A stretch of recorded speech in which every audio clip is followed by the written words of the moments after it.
How you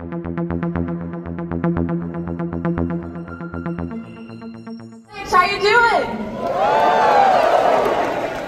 I am Tiffany Smith, and I am so incredibly excited to be here for the Berserker panel to celebrate with all of you guys that I know you just saw this awesome video leading up to it. How cool was that? Yes! Let me feel some of that Hall H energy, you guys.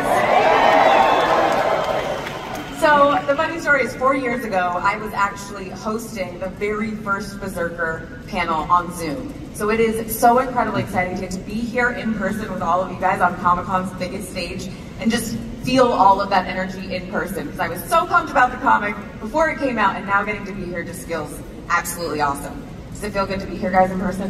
Better than watching it on Zoom? Yeah! So, since its record-breaking debut in 2021, the saga of the half-mortal, half-god warrior known as V has thrilled fans, myself included. He has carved a bloody path across tens of thousands of years in history in his search to unlock the mysteries of his past. Through all of those stories, V has gone to so many different places, which you guys saw up there. We've gone from ancient times to the modern era, from battles with ancient Lovecraftian beings to forgotten empires, to the Wild West, to the times of Genghis Khan. All kinds of places. And it is no exaggeration to say that Berserker has become a true epic, and one that is only just getting started, and you guys are going to get to hear so much more about that today. So, without any further ado, I am going to get this panel started and bring out the team behind Berserker. Does that sound good? Yes! All right, you guys, give everyone a very warm Hall H welcome. First up, it is my absolute pleasure to introduce the publisher of Random House Worlds, the publisher behind the Berserker novel, Keith Clayton. Next up, the president of development at Boom Studios and producer on the Berserker film, Stephen Christie. Then we've got Boom Studios' incredible editor-in-chief and the editor of the Berserker comic book series, Matt Gagnon. And the superstar known for his defining work on iconic characters like Wolverine, Captain America, Daredevil, Mr. Ron Garney.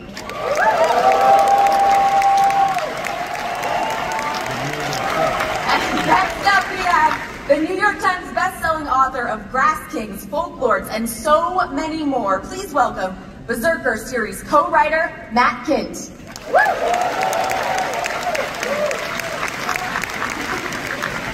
And, of course, Berserker's creator. Please give a very huge Comic-Con Hall H welcome back to Keanu Reeves.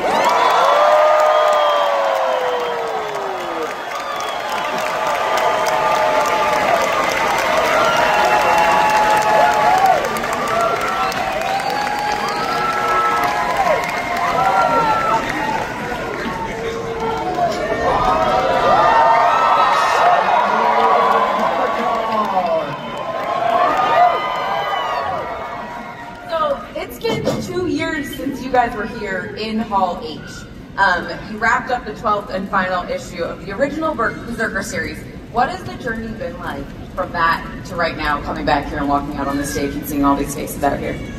You mean from like when the last issue was released to being here, or when? 2 years, like being on the panel for Hall H and coming back here now. What's happening? I don't know, it's good to see everyone. It's good to be back. What have you guys been doing? I'm recovering from the cracked whip from the first time around. Yeah. Back to work, Ron. Yeah. I mean, I have to say, it is really fun getting to see all of you guys say hello to each other backstage and just having that dynamic and seeing how well you guys all work together, how excited you are to see each other, to come back here and celebrate again together. How does that feel? The best. You're like, that's all I have.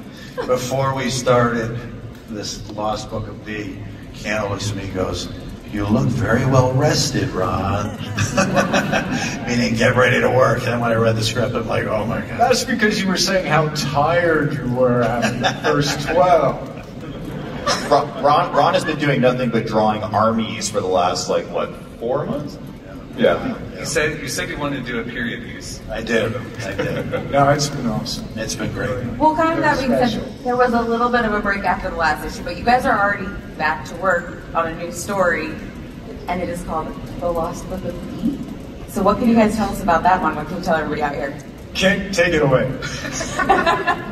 It's set during Genghis Khan times, and there's a little bit. We toned down the violence a little bit, didn't we, Ron? Did we tone it down? Yeah. No, we did not. That was a joke.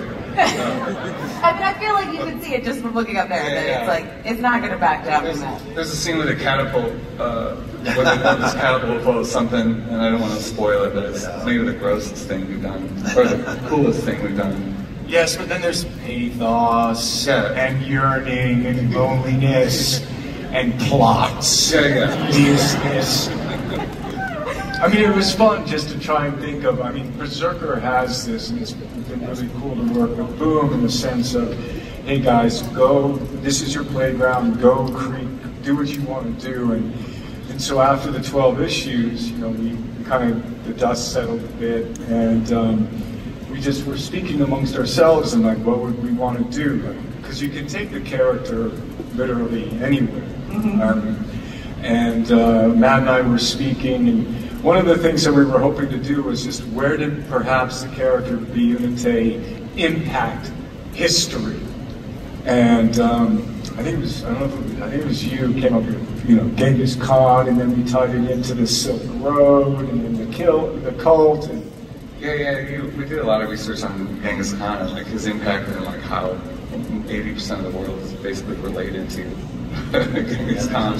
You know, really opening the Silk Road. and then his death. But we need to put him somewhere where there can be some fighting.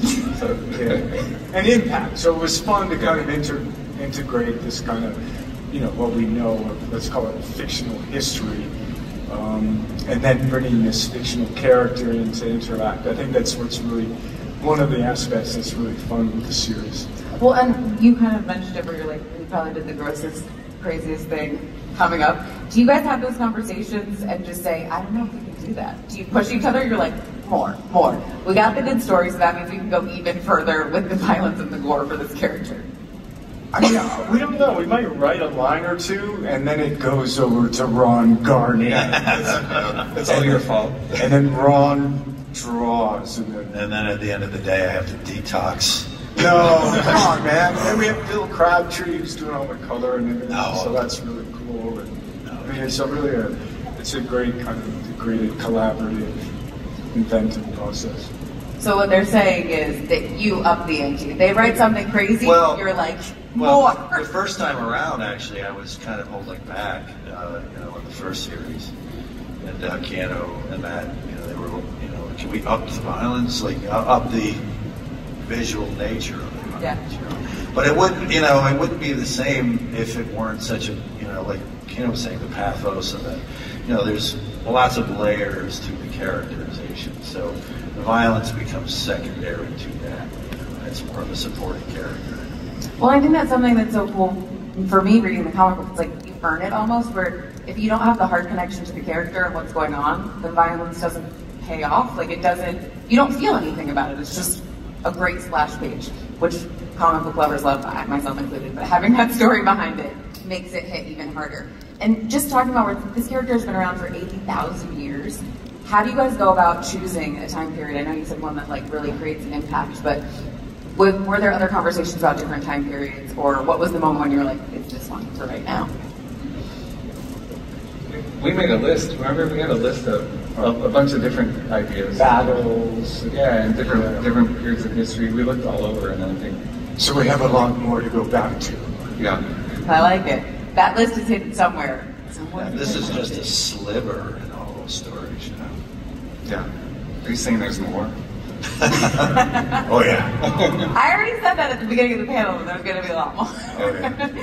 So Matt and Steven, the fans have been on this journey for almost 4 years with this character, but you guys have been on this journey for so much longer. What was the moment or the conversation that you had where you were just like, this is going to be a character in a story that fans are going to just totally gravitate towards? I think it was the synergy between the team. There's been really something special that's happened with the Berserker creative team where you turn into a sort of a family dynamic almost immediately. I mean, one of my favorite parts of The Lost Book of B is Ron drew the cover, and out of nowhere, I get an email from Matt Kinnon, and Matt's like, you know what, I just decided to paint this cover because it's so cool. And it absolutely blew our minds. And the fact that we can have the writer of the series, the artist collaborating together, Clem Robbins, Bill Crabtree, the entire team, it's a beautiful family dynamic. And I think that was probably the thing more than anything that really made me feel like we know the story is good, but with this creative team, this is going to go the distance. Yeah, in fairness, Matt wrote me a note. He said, boy, you know, I would really love to color this. He said, well, no, I said, let me try it. I'll send it to you. Yeah, no, if you don't I said, like I won't send it unless I'm happy with it. And then I was happy, and then I sent it to you. It looked great. Yeah. Amazing. No, I think that's the beauty of this group. Like what you were saying is that good ideas come from all of us. You know what I mean? Nobody has one job, right? It's like we wanted to listen to you and whatever. It's just a team effort. What about for you, Stephen? I think it's amazing just to be here 2 years since we were here last time and seeing all the issues come out, to see the new specials come out, to see more that we'll be talking about soon. But you hope in your career for moments when you get to participate in building something really special from the ground up with an amazing group of people. And I'm just happy that everyone here is participating in that with us. I mean, we're doing this for all of you, and you're getting to be there along the journey with us as we're building, you know, something that we hope will live for many, many years. So we have so many stories to tell. So it's cool to be experiencing it in real time with everyone here. Well, and it's one of those things where starting out, it's a small room, you guys have a meeting, it's a couple of you in a room, to get to be here now and have 6,500 people who are readers of the comic excited to be here. Know what this world is and want so much more. Like, what is that thought for you guys where you're like, wow, we just went from that to this? I always remember when Keanu first came in, our colleague Adam Yolen brought him in, and we were talking about the character, and Keanu, you said, you talked about the character, you talked about doing this immortal, and you said, I did Kung Fu in The Matrix, I've done Gun Fu in John Wick, and now I want to create a new, more brutal fighting style that people haven't seen from me before. And I think Matt and I were just like, You're floored. yeah, awesome. We're in. That sounds cool. So it's you know, it's just amazing to see it get on the page, and I feel like I get to watch my favorite band perform every time Ron, Matt, and Keanu get together and do new stuff. So that's been the most fun thing about seeing the new things coming up. Steven, you had no, sir. Go. I was just going to say, Steven, you had a great idea for a cover. You want to tell them what it is? No, not yet. We'll get it out of it before the end of the panel. We'll work on that one. He's like, tell me, do you know? They can see you. One of the other really cool things is obviously the main comic line with you guys telling the story, but Bloodlines having all of those other stories come in with other comic book creators. Can you guys give us any hints of where we're going next in some of those other side stories possibly? Yeah, so I'm happy to say that we just completed our first 4 specials, and we had an amazing experience doing them. We brought in some of the biggest creators in the industry and some of our friends, like Max Tomlin and Rebecca Isaacs, and Jason Aaron and Salvador LaRocca, Steve Scrocia, I've been a long time fan of. And we just finished that first wave, and we are going to be doing another wave of specials coming up. So happy to announce that we have the next wave of 4 specials that will be coming very soon. That's the first I heard of it. And I'm completely, yeah, man, but that's a good surprise. Our lives are no longer our own. Yeah. No, man, that's really exciting. That's great to hear. Thank you. That's awesome. I mean, that is such an interesting thing where it's like, you guys created this with the 3 of you guys talking about it, and now to be able to be up here and be like, there's other creators that are coming on and taking this on as their own thing and pushing it forward. How does that feel? No, that was really, I mean, when that idea was broached to me, speaking with Matt and with Steven, it was just, I just thought that was great. That was cool. I mean, it was kind of what I was hoping for, you know, like if people enjoy what we did on Berserker, the idea of being able to have other creators take that, those ideas and those characters and then do what they do was really exciting to me. And it's been really cool to see the stories and the art and the way it's come together. And it's been nice to be kind of included on the sideline, like, so what do you think? And I'm like, that's really cool. So that's been really fun for me personally, but I think just artistically it's been great to have this opportunity. Well, I know I can't wait to see more, and for all of you guys to know out there, Berserker: The Lost Book of B will be available at your local comic shop. It's August 28th, so you don't have to wait too long for that to come out. And that's the Matt and Ron cover right there, the collaboration, Ron Garney and Matt Kint's first That's collaboration. so good. One of my favorite. Hey, you guys got to sign that for me today. Do we have one here? Do we have one? I want to get that one signed. Just the ash can. I want that one signed. I want that signed. Is there like a moment for you guys when you know you've nailed it with something where he has it in his mind and tells you guys like the reaction of like, I want that one? I had a few different ideas, but that one just sort of rang through, like, just the weariness of the character. I mean, look at him. What's going on? Look at that. You gotta get it on August 28th. So we've talked about some of the different places in history that B has gone.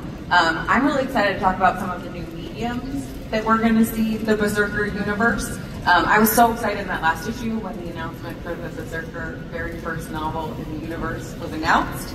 And it is, you're collaborating with China Mieville. How cool is that? Who's not familiar with China Mieville's work? Google.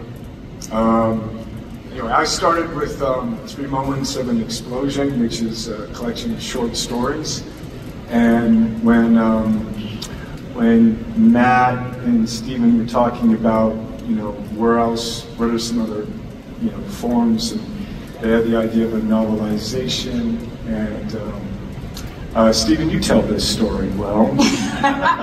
You were in the room when we were trying to find an author for the novel. Yeah.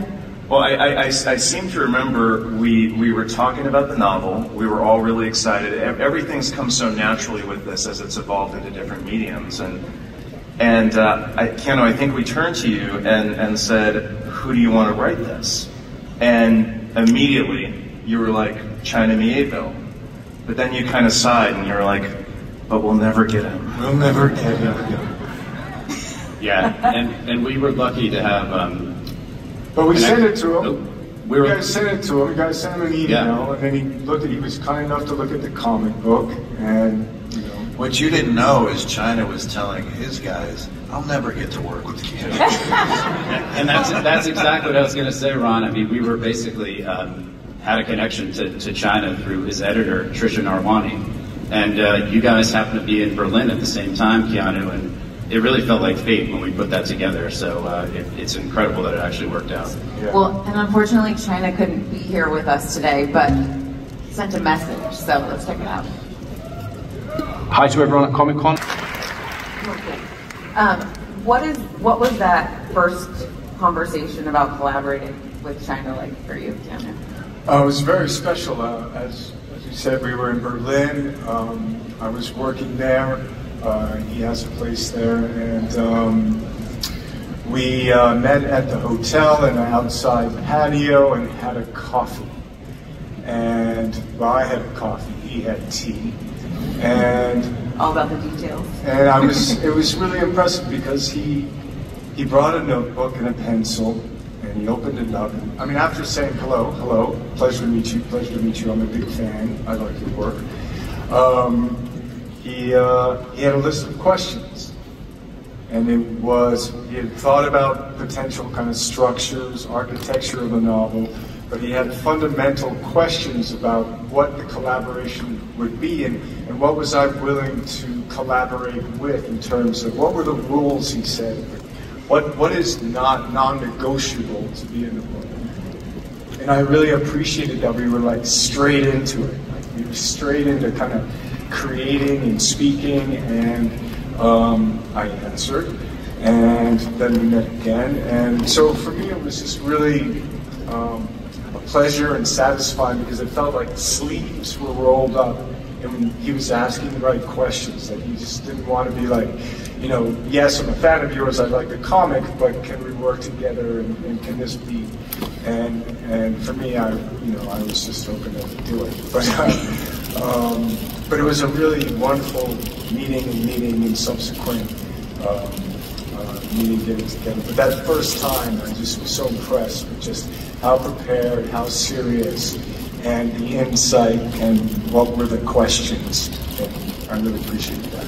I think that's something that totally comes across when you read a book or see a comic book or see a film, when everyone on the creative side of things is driving and working together and sees the same vision. So that's so cool. Keith, what was it like for you working with Keanu on his first novel?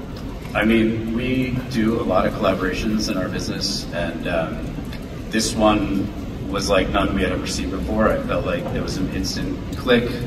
They really, I mean, the way that they work together, you know, talking to Ben Greenberg, the editor on the project. Shout out Ben Greenberg! It was very much a true collaboration, and you know, Ben ran everything by both of Keanu and China throughout the process. You know, not just the manuscript and the story, obviously, but the various drafts, the cover design, the text, the fonts, the paper stock. Yeah, and Keanu and China saw it all and weighed in on it all throughout the entire length of the process. And I really feel like you feel that investment in the book. There is so many collaborations that have failed because one or both parties was not as interested throughout the process, but you guys were in lockstep every step of the way. It was amazing. Wait, I feel like there's some story about this font and the paper type. No, just really enjoying the process. Because China set up in the architecture of the novel follows not only present day, the character is 80,000 years old, so it's, you know, he's made a deal with the American government that he can hide with them in violence, which is canon, and was kind of one of the non-negotiables, speaking of China, and then goes into stories in the past, and he shifts in perspectives, and so we wanted each chapter or different strand, let's call it ABC, to have its own font. And it was just, well, how do you, and I loved those conversations. And we had this with Clemens too. It was like, well, how do you want it to feel? We had on Lost Book of D, right? I mean, with Ramiro, it was just like, what is our relationship to emotion, and how do we read into fonts? How is language presented to us?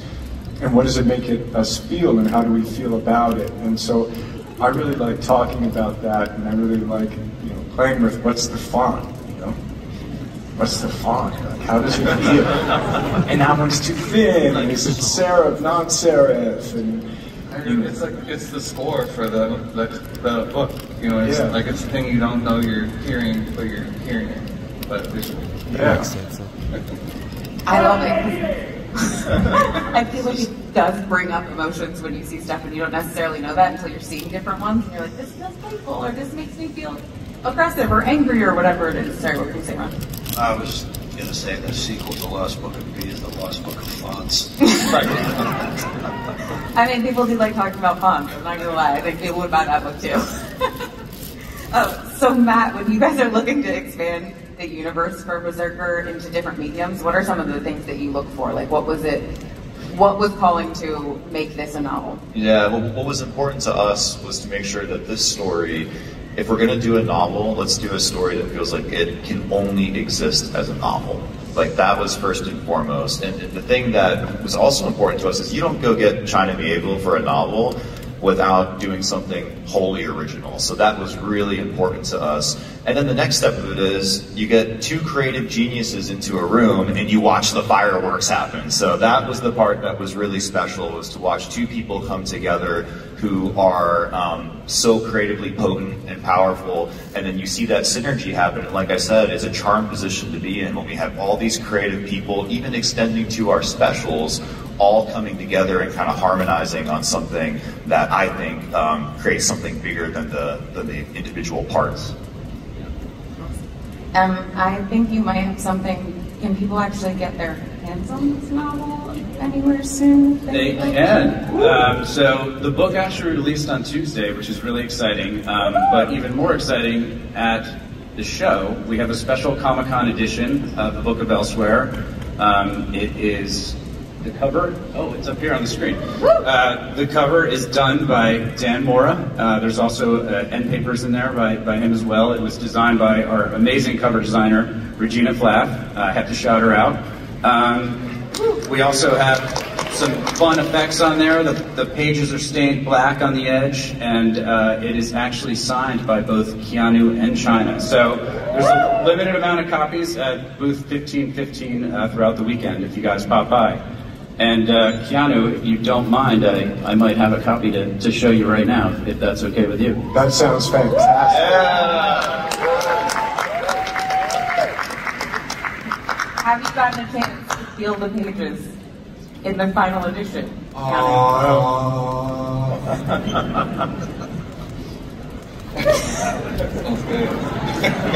You gotta smell the paper. Good hand. I don't know.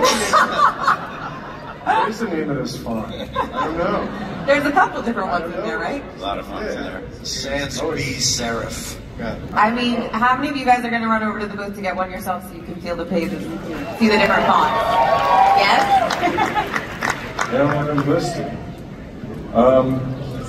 This is I love this novel, and it's a really, really beautiful read. It's fun, it's moving, it's touching, it's so inventive, and to have this kind of, this moment, this time, this way to have it kind of enter the world. This is, look at that, you got the embossed, you got the foil. Very handsome. You got the food, you got the black on the pages there. This is some high-end shit. This is like the Ferrari of a boat. Let's not get carried away, Reeves. But anyway, it's is it? You're in the right place. Yeah, man, because then they got the carrot. Everybody all together. It's some high-end. Yes. Lightning. Other photographs. Anyway, yeah, man. Thank you. This is it's signed. Thank you. That was you guys. That was you and China, and that was this whole team. We couldn't have done this without everybody on this panel right now. So. Yeah.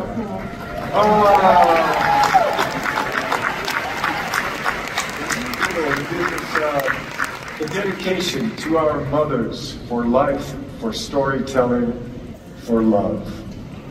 That's the dedication.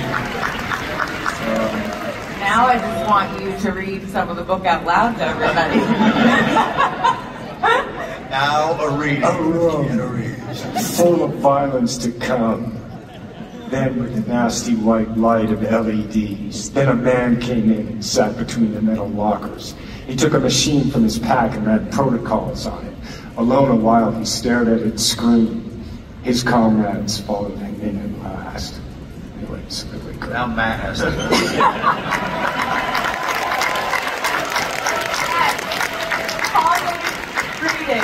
I'm here for it. Thank you. Thank you very much. Absolutely. Really Thank appreciate you. it. Thank you.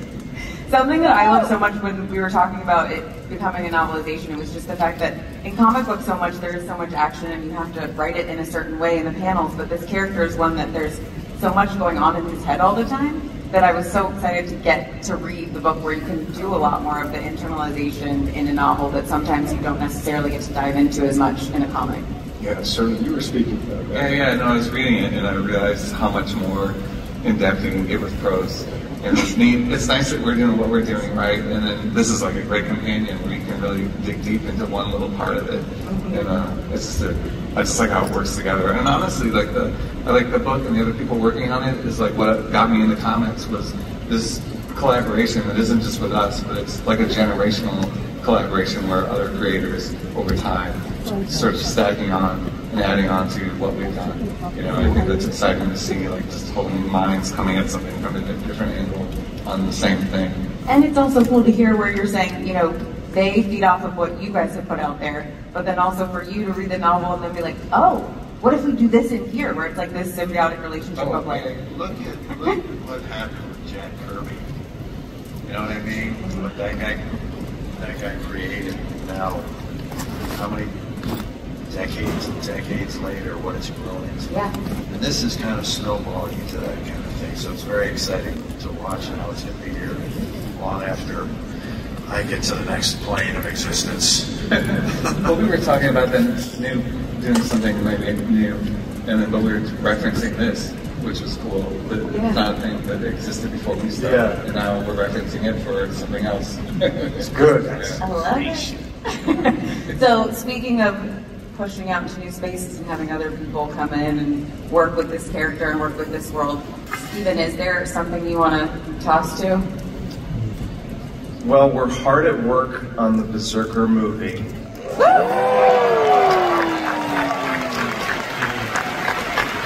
We have an amazing screenwriter named Mattson Tomlin writing the screenplay as we speak. He's part of the Berserker family already. He did a Berserker special called Fallen Empire that we published last year. And the movie is set up at Netflix, who have been amazing partners to us. We have some of our Netflix friends here. Do you want to let them know how excited you are for the movie?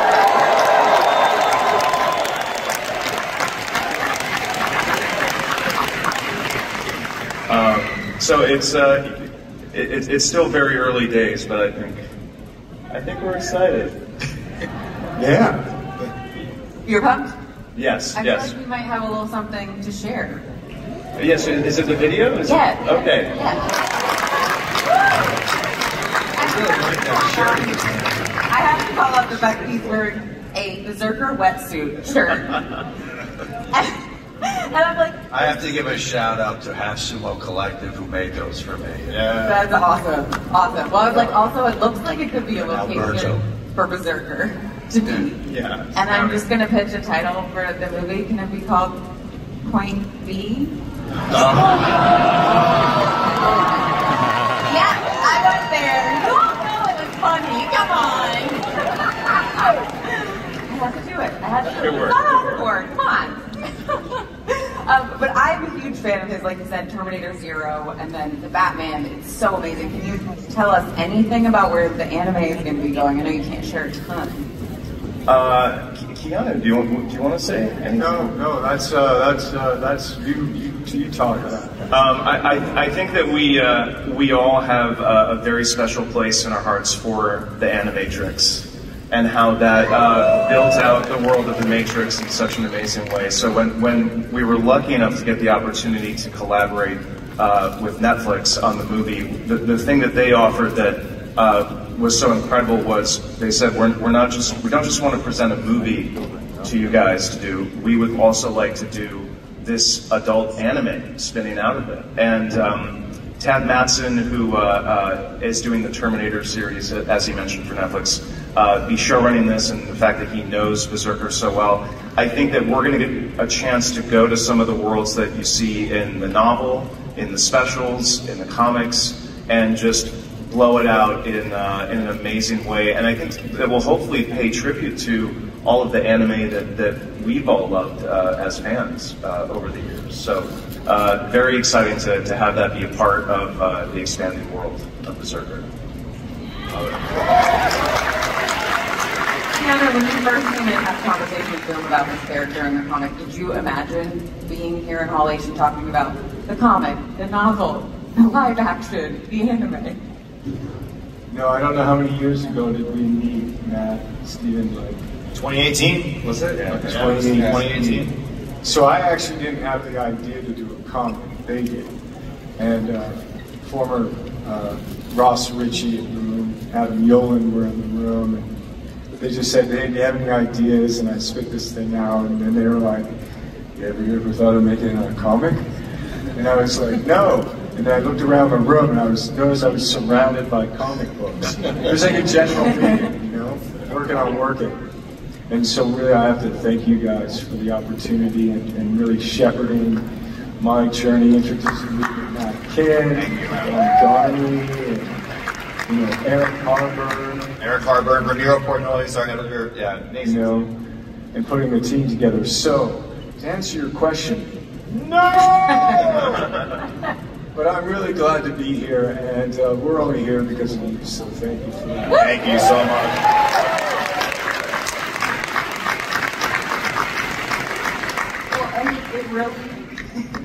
It really is so true that like it's one of those things where you create a character, you create a world, and it's one thing to have fans show up, but it's a whole other when you start to see collectibles or you see a wetsuit shirt. Swag! Yeah. You see people. Oh, we love swag. Swag is good.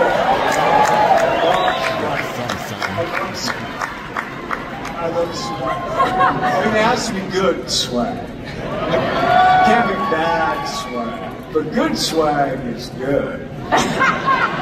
Agreed, and I think, Matt, you have something you want to... Absolutely. So we came here in 2022, 2 years ago, and we announced our very first wave of merchandising for Berserker. And we're very excited to have you here today because we are now going to show you the next wave of licensing from Berserker right now.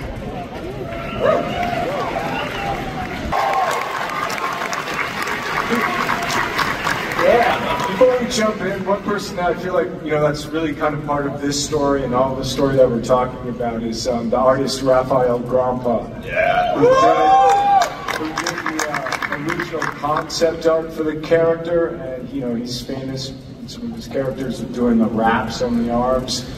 And just his initial concept art really was part of like the energy that started this all rolling. So I wanted to thank that and thank him, and so thank you, Rafael Grampa. I think he's here today or tomorrow too, right? Yeah, Rafael is here. He's he's doing some. I don't even know if but anyway, Rafael's here. Thank you, Rafael. And anyway, just that stuff looks cool. Yeah. Well, I'm like, there's so much stuff that people can go get. The t-shirts that you guys saw up there, you can get those Headrush t-shirts at the Boom Studios booth right now. You can stop by to get the Bait booth to get even more merch. But Keanu, you kind of were talking about before, it's got to be good merch. So what is it for you when you see something that you're like, yeah? What would that be? I mean, I think if it's a character or a story that we're familiar with, they're always in some perhaps iconic pose or situation. The t-shirt can't feel shitty, right? The neck can't be like the armpit, and if it's on an object, it can't just fucking wash off. Oh, I'm sorry. The underwear has to be just the right length. No, I don't know if I can say this, but I said no to Berserker underwear. I said no to one version. I get this, some of this crossed my path, and I was just like, I don't want to do Berserker underwear. Anyway, it's like, what does it feel like? What's the energy that pops off from it, And so, I'd say that. It's like, how does it pop? How does it feel? Like, is it something that you connect to with the character? Is it some kind of thing that you like about the character or the world? I would ask, what's the craziest pitch that you guys have gotten? But Matt and Steven, I'm assuming it might be the underwear, but... Yeah, Berserker diapers? No, we never got that pitch. That never happened. Yeah, probably the underwear. I may not say no to that. We were just talking about a Berserker energy. Tiny B, Huh? We had Tiny B in the beginning, Little B. Oh yeah, we did. Little B. Little B diapers. Anyway, I don't know. I mean, what is some wacky, kooky? The energy drink. That's a great idea. I mean, we're gonna do that. Berserker energy drink? Go Berserker! How many of you got tired? Berserker energy? Go Berserker!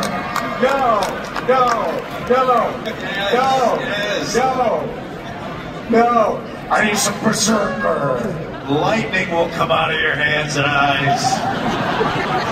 You're making it sound too cool. I think you're trying to make it sound uncool, but it sounds awesome. I'll do the Japanese commercial. When we're back here in a year or two, that commercial is going to air in Hollywood. Instead of Satori time, it's Berserker time. But wait, You know that whole thing with like a Red Bull with gives you wings? They had to add the eyes because you didn't actually get, you know, wings. So with Berserker, it's like, where's my blue lightning? See, look at you. Look at what an amazing commercial you just did. He just keeps making it better. He's saying no, no, no, then he gives us a whole commercial right there. I'm here to take my money out there. That's what I'm here. I mean, you made it happen here today. And with his face on the can even, like, So listen, you guys, we have a really cool announcement right now. It is not for the Berserker energy drink, though, okay? Don't get too excited for that. But it is a very special guest that we have here that is going to join us up here on stage. So please give a very big Hall H warm welcome to comic book legend, Mr. Todd McFarlane.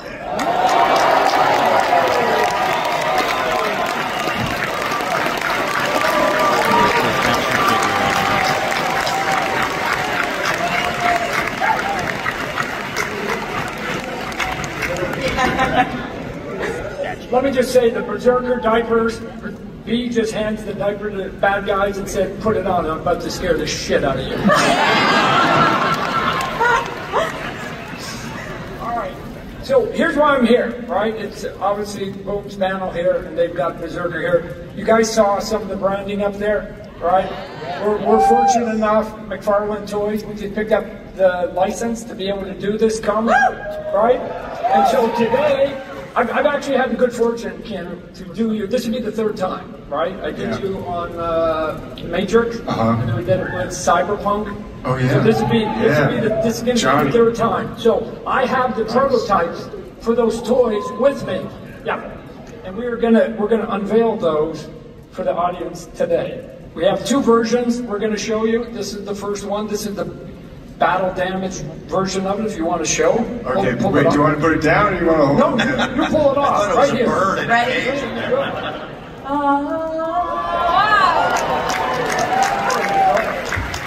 Hold back, I'm going to grab the other one here. It is so cool. Right, and look who's already there. And we have the other one. You saw the model. You saw the model up on the screen here. Here's the first prototype of you right here. Oh, doing that? Yes. Screen. I know, Garney, you're like, there's my art. He's like, yeah. Turn it this way. Sure, man. Show. They want to see it. Oh, I'm sorry. Oh. How do I show it? There you right? There you go. Right Where's there. the camera? Yeah. All right, so this is this guy. It's a bit fragile, so it's a prototype. If you take the suit off, he's got the underwear on. Just saying. Special editions come with the Berserker energy drink in his hand. Yeah, the upside too, besides the figure, they're going to get like a dozen or more props and accessories. And when we talk about accessories, we mean a bunch of guns, right? So there's at least 10 guns in here, a bunch of weapons, extra hands, extra heads, everything that come with it. You can mix and match it, so you can go from any sort of look, any sort of violence you want to put into it, any sort of posing, lots of it. I just want to be loved. I can't help it if I kill everybody. Haven't you read the comic? Anyway, What is it like for you seeing these, Keanu? it's pretty rad. Right. Okay. Well done, sir. All right. So we done. look at the fans that like it, both Okay, the good, yeah. the old, and the new. Right. We'll get them out there. We'll give you the dates of when they're coming, but we're already in production, beginning the process of it over in China right now. So you'll be able to get it in your hands as soon as they basically approve everything and we get going. So, If people are really pumped and they want to pre-order it, is that a possibility? yeah, no, we'll have the pre-order. All of that information, we'll make sure Boom has it, we have it, everybody's going to have it, Keanu will have it. We're going to get him a case so he can give it to everybody else on the block. You gotta sign this. Right. That's it. No. Wait, you gotta get McFarlane on here. What do you mean no? What do you mean no? I don't know if I approve of this. Yeah. I feel like it needs to be signed down the line at some point. Yeah, everybody, the whole team. But get the whole team, sign it all up on top, and then you've got one either in or raffle one off to everybody, right? Put it up there, up on eBay. So, anyway. Todd, I have to ask you, if you're doing a figure like this, what are some of the things that are really important to you? Like, what were the things that were super important getting this one down? Look, and making any toy that just get it right. Right? I mean, we sell to people. Look at the age of the audience out here, right? So they are very good at knowing when you get it wrong. So you have to look at the original artwork, and then you have to get as close as humanly possible. Whether it's a video game, a movie, a TV, a comic book, you have to nail it, right? Because they know when you make a mistake, and then they've got a thing called the internet, and they let you know if you get it wrong. So we just want to make sure that we capture all the things that people are excited about in the comic book, and they've given us a lot of good input, right? And here we are. So thanks for letting us join the team. And it's a pleasure working with all you guys. Boom's been really easy to work with, which is not. I can't say that with every license I've had in 30 years. So appreciate you that's on there. And we just like to do cool stuff, hanging out with cool people, especially when they're Canadian. And so there's some Canadians here today, huh? And so, anyways, thanks.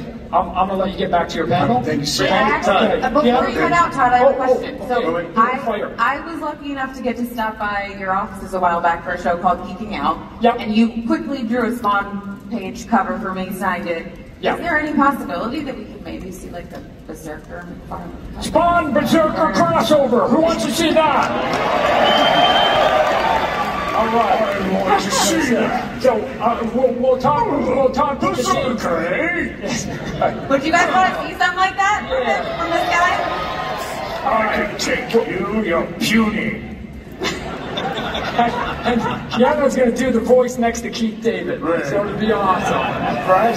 So it will be awesome. Anyways, I'm going to let you guys get back to your panel. Thank you so much. Thank you. Thank you, Todd. Thank you. You guys are good. Thank you, San Diego. You guys be good.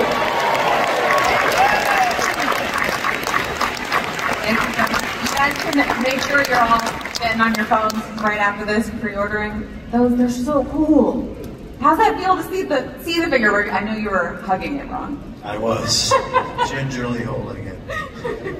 A special affinity for this. It's amazing. I love it so much. I want to look at it. What I love so much is the when you read the comic and you see all the fighting and you see all the gore, and half of his face generally is destroyed or his jaw is ripped apart, and you're getting to see that. Just another day in the life. Just another day in the life of B. Getting his face blown off. I mean, what are you going to do? Yeah, that's the cross he has to bear. This has been a pretty epic panel. We've had some cool announcements.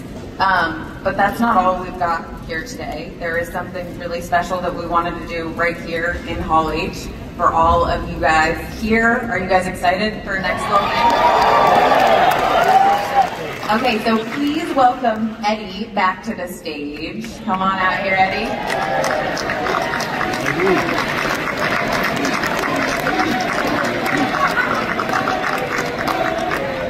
Hey everybody, thank you.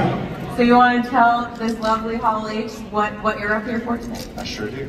Mr. Reeves. Yes, sir. On behalf of Comic-Con International, I am here to present you with what is called our Ink Pot Award.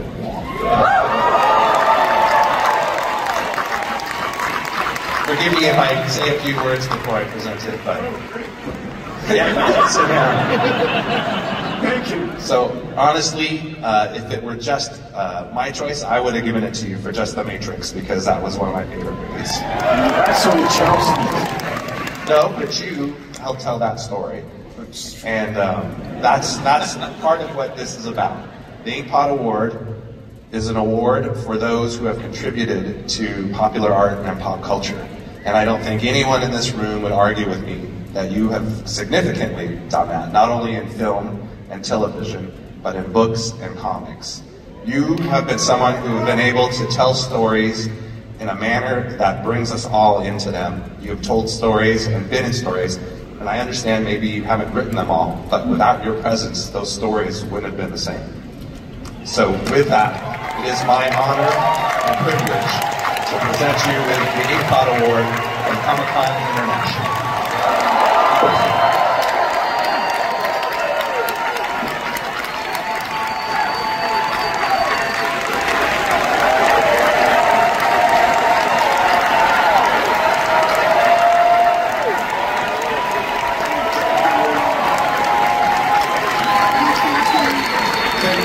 For this honor. That was kind. Thank you, man. I think in recognizing me here today, you're also recommending and giving recognition for everyone here. This is not, you know, you can't call the kettle black. You gotta it takes a lot to I've been really fortunate to work with some incredible artists and tell some incredible stories, and this is one of them. So thank you, and thank you. Thank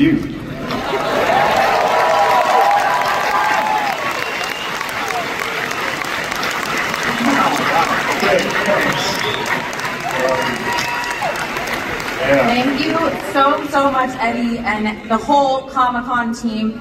Thanks, Eddie! Nice suit! You got a nice suit!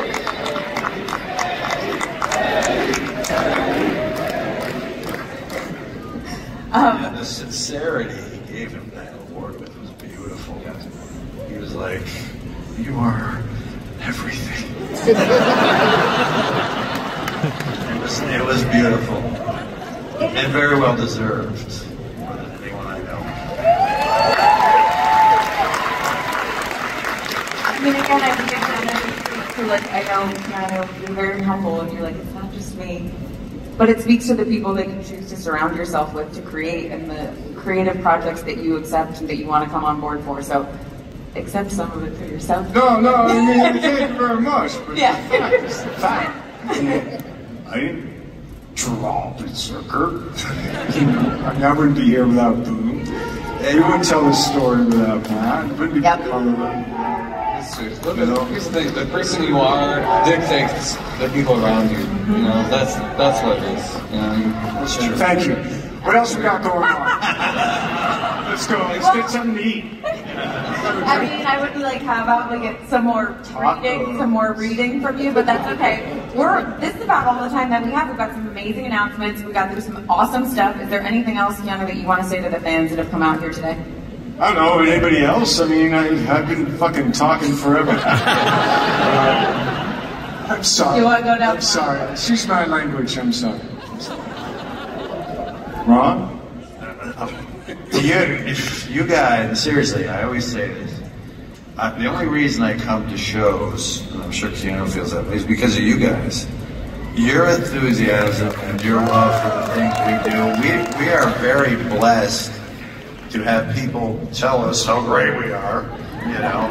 But seriously, your love and your support is really something that's extraordinary. And I feel personally very fortunate that I get to live a life, for however long I get to live it, with people like you in it who come up and give me the love back. So thank you, all of that.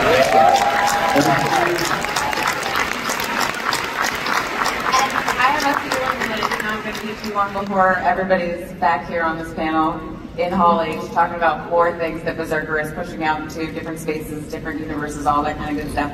So please give a huge thank you to this awesome Stephen, Matt, Ron, and Keanu Reeves. Thank you, Michael.